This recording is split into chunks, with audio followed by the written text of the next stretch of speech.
20 ans.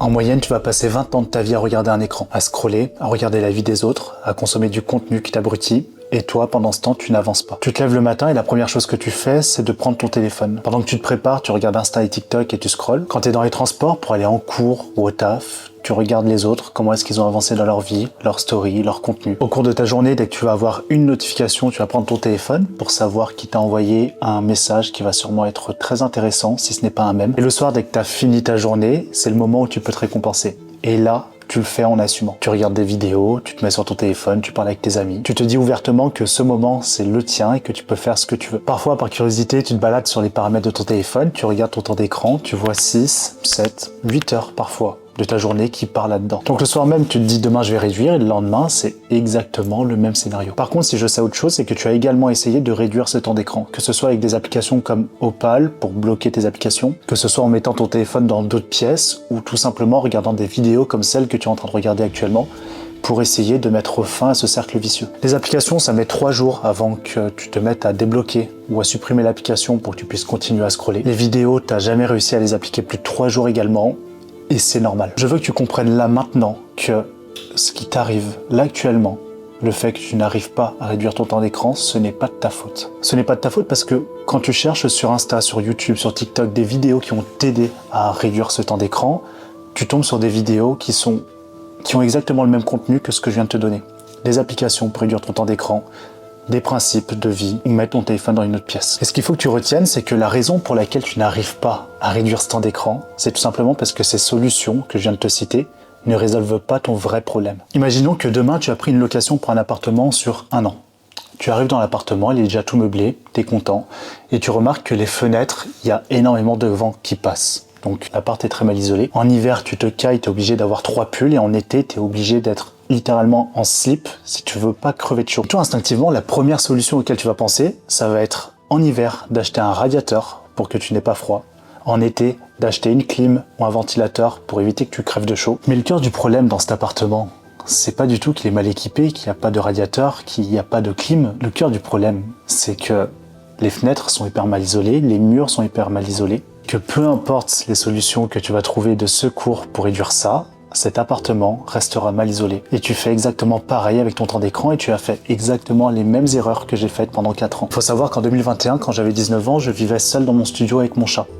J'avais fait des études de droit que j'ai arrêtées au bout de 3 mois. Mes journées, c'était de me lever, de jouer aux jeux vidéo, de fumer des clopes. Parfois, je buvais un petit peu. Et j'allais me coucher aux alentours de 3-4 heures du matin pour me lever à 11 heures. Je fume, je vapote, en soirée je me mets des grosses mines. Personne ne le sait, j'en parle à personne, je fais semblant que tout va bien. Et il faut savoir qu'à ce moment-là, ma vie se résumait aux jeux vidéo. Instinctivement, j'étais très frustré de mon état et de la personne que j'étais, je voulais changer. Je voulais réussir à changer. Et en regardant des vidéos, la première chose qu'on m'a conseillé, c'était de réduire mon temps d'écran. Donc je prends mon téléphone, je regarde dans l'option temps d'écran et je vois que je suis à 14 heures.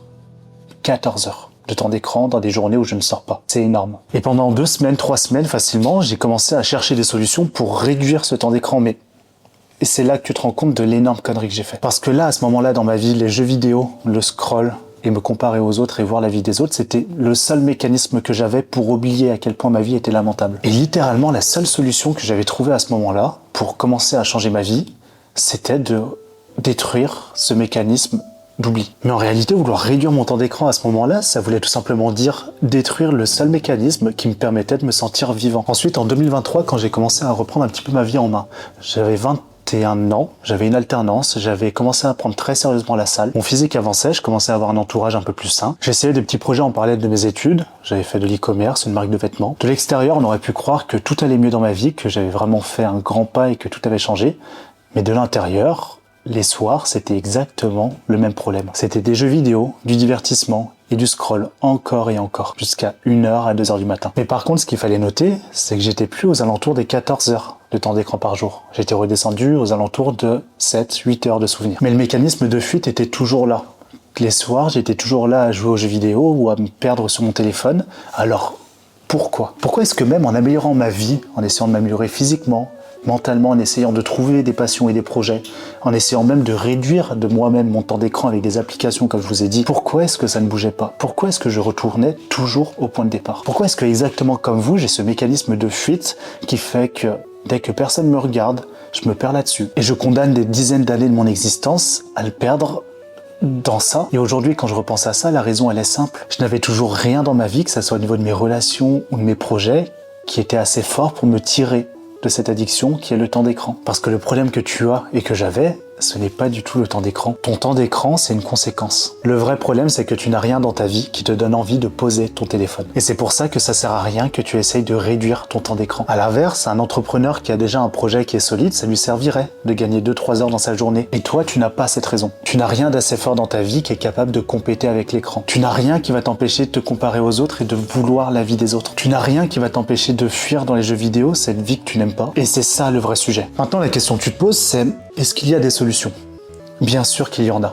Pour tout problème, il y a des solutions. Par contre, il faut bien que tu te mettes en tête que la solution, tu vas pas la trouver en 3 semaines. Je suis désolé de te décevoir, mais ça va prendre du temps. Parce que la solution, elle se résume pas à une habitude de merde qu'on va te donner dans une vidéo qui va te permettre de réduire ton temps d'écran. Elle se résume pas non plus à une application. La solution, elle est bien plus complexe que ça, parce qu'elle va reposer dans ton identité. À l'heure actuelle, si tu en es encore là dans cette vidéo, on est d'accord pour dire que l'identité, la personne que tu es aujourd'hui, elle ne te convient pas. Et donc la première étape, si tu veux détruire cette identité et t'en créer une nouvelle dont tu seras fier, c'est tout simplement lister sur papier qu'est-ce qu'il doit y avoir dans ta nouvelle identité. En faisant ça, ça va rien résoudre en claquant des doigts, attention. Mais par contre, tu vas enfin avoir de la clarté sur qu'est-ce que tu veux vraiment devenir. Et là, ce qu'on veut, c'est pas un idéal, c'est pas être meilleur, être plus beau, être plus attirant. Non, qu'est-ce que tu veux être concrètement? Je vais te faire l'exemple avec moi il y a 4 ans, comme ça pourra peut-être t'aider. À 19 ans, quand je voulais changer ma vie, voilà ce que je voulais devenir. Je voulais devenir quelqu'un sur qui je pouvais compter, que ce soit physiquement ou mentalement. Physiquement, pour atteindre ça, il fallait que je commence à m'entraîner, que ça soit minimum 3 fois par semaine à la salle de sport. Il fallait également que je perde 10 ou 15 kilos pour avoir un physique esthétique et dont je suis fier. Et pour ce qui est du mental, il fallait que je commence à développer des compétences et des projets qui, moi, me serviront personnellement dans ma vie pour devenir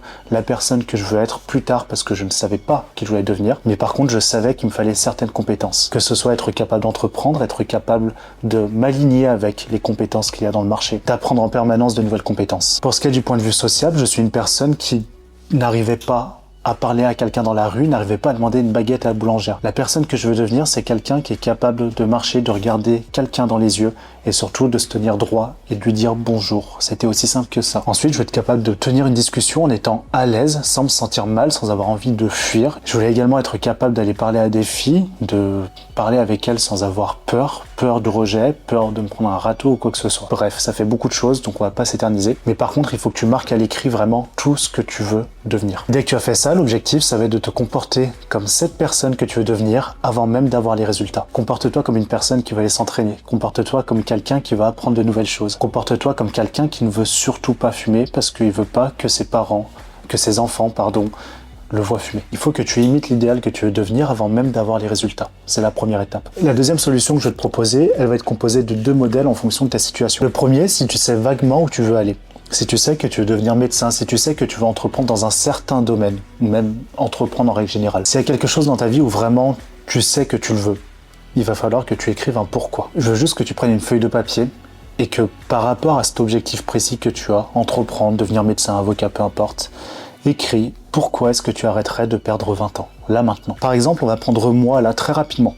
Pourquoi est-ce que j'arrêterais de perdre 20 ans de ma vie? Tout simplement parce que j'ai un rêve depuis que je me suis transformé, c'est d'aider des gens à changer leur vie, physiquement et mentalement, aider les hommes à reprendre confiance en eux. Il y a plein d'hommes sur cette planète qui auraient rêvé, dont moi, il y a quelques années, d'entendre ce que je dis là maintenant et ce que je dis au quotidien avec les personnes que j'aide. Et je ne veux surtout pas perdre du temps sur mon téléphone à scroller, à regarder la vie des autres, alors que je pourrais tout simplement le passer pour aider ces personnes, pour les transformer physiquement et mentalement, pour changer leur vie.